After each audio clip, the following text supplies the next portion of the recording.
السلام علیکم، میں ہوں طاہرہ اور یہ ہے میرا چینل اردو اخبار۔ میں اس وقت کھانا تو پکا رہی ہوں لیکن میرا دل کہیں اور الجھا ہوا ہے۔ میں نے پرسوں چکن کڑھائی بنائی تھی، میں نے پرسوں بھی کھائی، تھوڑی سی کل بھی کھائی، ابھی بھی وہ تھوڑی سی پڑی ہوئی تھی لیکن میرا دل نہیں چاہ رہا تھا، تو میں نے سوچا تھوڑے سے چاول بناتی ہوں، ایگ فرائیڈ رائس، اور تھوڑی سی ویجیٹیبل بھی ڈالوں گی، شاید تھوڑی سی دال بھی بناؤں۔ میں آج بہت ہی اداس ہوں، بہت زیادہ اداس ہوں۔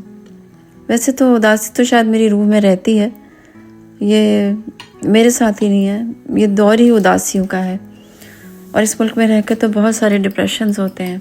پردیس آسان نہیں ہوتا، ویسے تو اس وقت پاکستان بھی پاکستانیوں کے لیے پردیس ہی ہو گیا ہے۔ کشمیریوں کو دیکھیں، فلسطینیوں کو دیکھیں، کل سے عمران خان کے بارے میں بھی کچھ اچھی خبریں نہیں آ رہی۔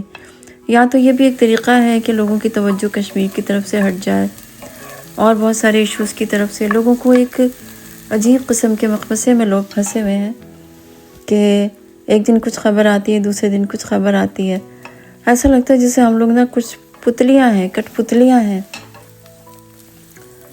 تو بس ایسا ہی ہے، بہت تکلیف دہ ہے۔ عمران خان کے بارے میں سوچ کے بہت تکلیف ہوتی ہے کہ ہم کتنی بے حس قوم ہیں، ہم 26 کروڑ مردے ہیں اور صرف وہ شخص زندہ ہے ہم میں۔ جو لوگ اپنے اوپر ظلم اور زیادتی ہونے دیں، ناانصافی ہونے دیں، وہ زندہ نہیں ہوتے، وہ مردہ ہوتے ہیں۔ اور مجھے افسوس ہے یہ کہتے ہوئے کہ ہمارا ملک جو ہے وہ بالکل مردہ یا زومبی لوگوں کا ملک ہے۔ بہت کچھ ساری زندگی ہمیں دیکھتے ہوئے ہو گئے، ہم نے ہمیشہ امیدیں رکھی کہ پاکستان میں حالات بدلیں گے۔ فلسطین کا مسئلہ بھی ایسا ہی ہے، پاکستان اور اسرائیل کا قیام جو ہے، میں یہ بات ایسے کہہ رہی ہوں جیسے کہ، لیکن میں اتفاق ہے یا یہ اللہ کی مشیت تھی کہ ادھر پاکستان بنا، ادھر اسرائیل بنا، اور لوگوں کا خیال تھا کہ شاید پاکستان کا بننا کوئی معجزہ ہے، یا یہ کہ یہ کوئی ایسی چیز ہے کہ جو کہ لوگ اس کے قیام کو ایون 27ویں شب سے جوڑنے کی کوشش کرتے ہیں۔ لیکن میں بھی ان غلط فہمیوں کا یا خوش فہمیوں کو بہت عرصے شکار رہی ہوں، لیکن اب مجھے ایسا نہیں لگتا۔ مجھے لگتا ہے کہ جیسے شاید بر صغیر کی تقسیم ایک ایسا پلان تھا جس کا ہم سب شکار ہو گئے، شاید وہ نہیں ہونا چاہیے تھا اور پھر وہ ہو گیا، اب میں ایسا سمجھتی ہوں۔ لیکن چلیں، اب ہو گیا تو اس کے بعد کیا ملا؟ فیض احمد فیض کہتے تھے کہ یہ داغ داغ اجالا، یہ شب گزیدہ سحر۔ تو یہ وہ سحر تو نہیں ہے، یہ شب گزیدہ سحر ہے، یہ ایسی سحر ہے کہ جس کو رات کا اندھیرا اس بری طرح سے نگل چکا ہے کہ صبح ہو کے نہیں دیتی۔ داغ داغ اجالا ہے، آزادی مل کر بھی ہم آزاد نہیں ہو سکے۔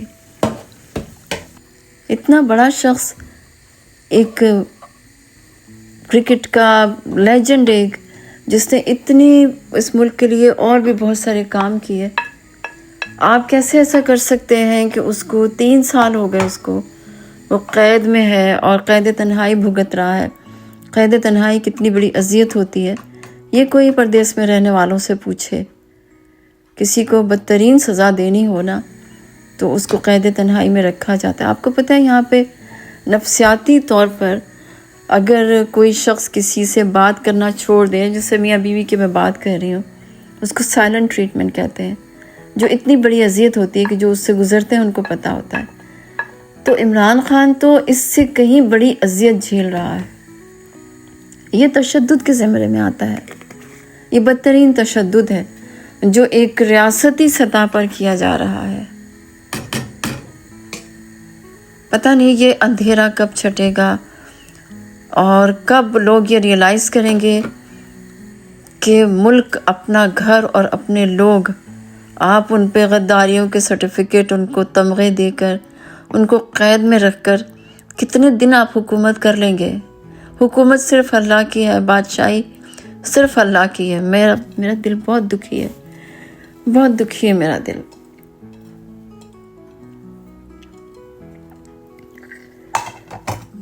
فلسطینیوں کے بارے میں جب میں دیکھتی ہوں، ایسا لگتا ہے جیسے میں مجرم ہوں، میں کھانا کھا رہی ہوں۔ میں شاپنگ کرتی ہوں، میں اپنے لیے کل کی پلاننگ کرتی ہوں، آج کی پلاننگ کرتی ہوں.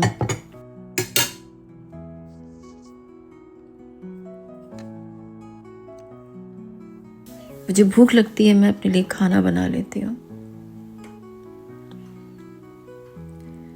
اور فلسطینی اتنے خوددار لوگ جنہوں نے القدس کی حفاظت کا بیڑا اٹھایا ہوا ہے، جنہوں نے یہ بوجھ اپنے کندھوں پہ لیا ہوا ہے، اور میں اور آپ،